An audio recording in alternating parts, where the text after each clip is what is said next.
राधे राधे। आशा करती हूँ कि आप सभी लोग खुश होंगे, स्वस्थ होंगे, मस्त होंगे। आज मैं आप लोगों को कथा सुनाने जा रही हूँ, पौषी अमावस व्रत कथा। जो कोई भी इस कथा को सुनता है उसके सारे पाप कर्म पुण्य कर्म में बदल जाते हैं, ऐसा स्वयं भगवान शंकर ने वर्णन किया है। आइए सुनते हैं यह पुण्यदायिनी, पापनाशनी, सुंदर पौषी अमावस कथा। पूर्व काल में सबर जाति में उत्पन्न सर्वांतक नामक एक परम पापी, बलवान तथा अत्यंत क्रूर व्याध था। वह जीवन भर बहुत से प्राणियों को बलपूर्वक मारकर उनके मांस आदि बेचकर अपने कुटुंब का भरण पोषण करता था। वह पर स्त्रीगमन तथा पराये धन का हरण करता था। उस दुरात्मा ने कभी भी धार्मिक कृत्य नहीं किया। एक समय की बात है, उस व्याध ने वन में जाकर के अनेक विध पशुओं का वध किया और फिर इधर उधर घूमते हुए गंगा नदी के तट पर आकर स्नान किया। इसी बीच नृपश्रेष्ठ राजा चित्रसेन आखेट करने के लिए उसी वन में पहुंच गए। उन्होंने मांस का बोझा लेकर के अपने पुर को जाने के लिए तत्पर उस सर्वांतक नामक दुरात्मा व्याध को देखा। उसी समय महाबली राजा चित्रसेन ने एक सुंदर मृग को देखकर धनुष पर बाण चढ़ाकर उसकी ओर निशाना साधा। वह मृग बाण चलाने को उद्यत महान ओजस्वी राजा चित्रसेन को देखकर बड़ी तेजी से भागा। तभी राजा ने बाण चला दिया। हे मुनिश्रेष्ठ, बाण से बिधा हुआ वह मृग रक्त से लथपथ होकर के उस व्याध के पास आया। व्याध ने राजा को नहीं देखा और उस व्याकुल मृग को देखकर उसने उसे पाशों में बांधकर उठा लिया और राजा ने उसे ऐसा करते हुए देखा। हे मुनिश्रेष्ठ, तत्पश्चात उन क्रुद्ध बलशाली राजा चित्रसेन ने भी वहां आकर अनेक पाशों से उस पापात्मा व्याध को बांध दिया। तदंतर उस पापी व्याध को तथा मृग को लेकर राजा चित्रसेन उत्तम घोड़े पर सवार होकर के अपने पुर की ओर निकल पड़े। जाते समय राजा नाव पर चढ़कर गंगा जी को पार किए और हे मुने, उस समय संपर्क में आ जाने से व्याध ने उन भगवती गंगा जी को देखा। तत्पश्चात अपने पुर आकर अत्यंत कुपित राजा ने उस पाप आत्मा व्याध को कठोर कारागार में डाल दिया। तब कुछ समय बीतने पर वह सर्वांतक नामक व्याध कारागार में ही मर गया। इसके बाद यमदूत उसे पाशों से बांधकर ले जाने लगे। ठीक उसी समय भगवान शंकर की आज्ञा से शिवगण उन यमदूतों को हराकर उस व्याध को शिवलोक ले गए।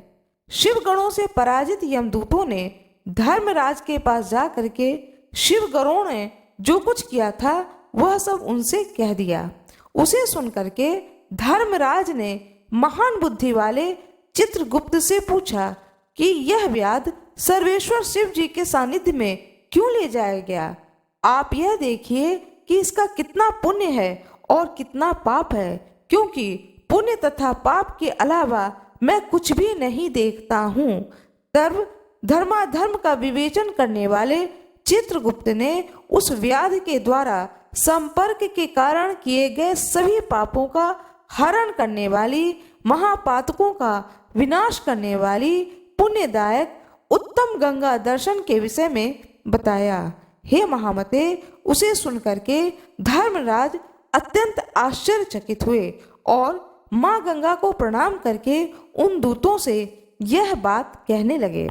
धर्मराज बोले, दूतों, जो लोग संपर्क से भी अति पावनी भगवती गंगा का दर्शन करते हैं वे सैकड़ों पापों से युक्त रहने पर भी मेरे द्वारा कभी दंडित नहीं किए जाते हैं।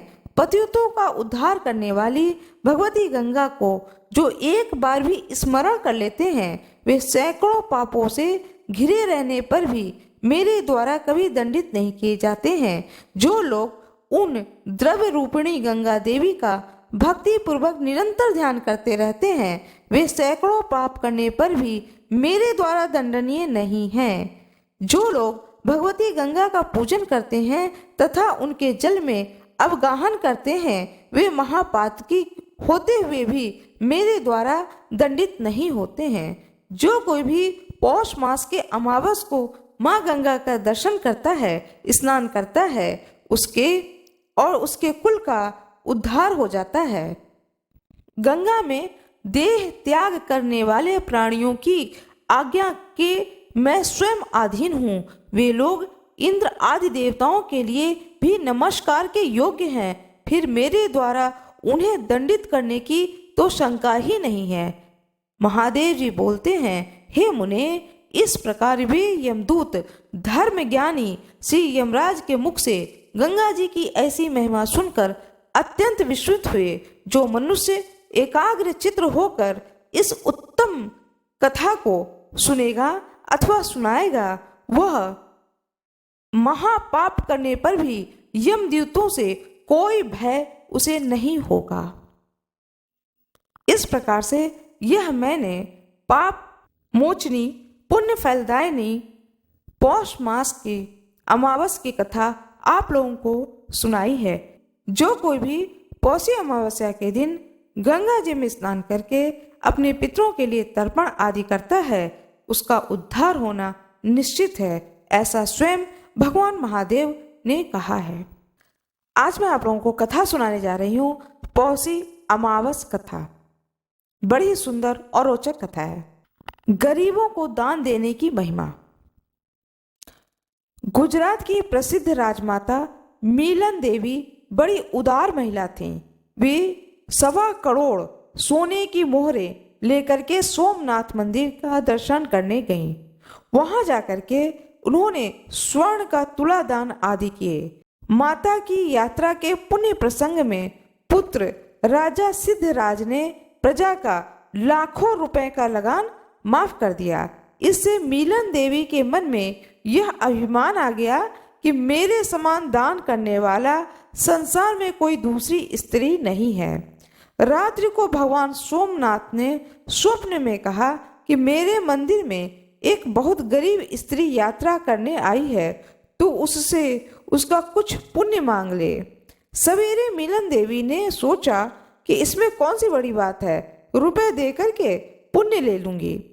राजस्थान से राजमाता ने उस गरीब स्त्री की खोज में आदमी भेजे। वे लोग यात्रा में आई हुई एक गरीब ब्राह्मण स्त्री को लेकर आए। राजमाता ने उससे पूछा कि तुम अपना पुण्य मुझे दे दो, बदले में अपनी इच्छा के अनुरूप धन ले लो। पर उसने किसी तरह से वह स्वीकार नहीं किया। राजमाता ने कहा कि तुमने ऐसा क्या पुण्य किया है, मुझे बताओ तो सही। तब ब्राह्मणी ने कहा कि मैं घर से निकल करके सैकड़ों गांव में भीख मांगती हूँ, यहाँ तक पहुंची हुई हूँ। कल तीर्थ यात्रा का उपवास था, आज किसी पुण्य आत्मा ने मुझे तेरे जैसा बिना नमक का थोड़ा सा सत्तू दिया है।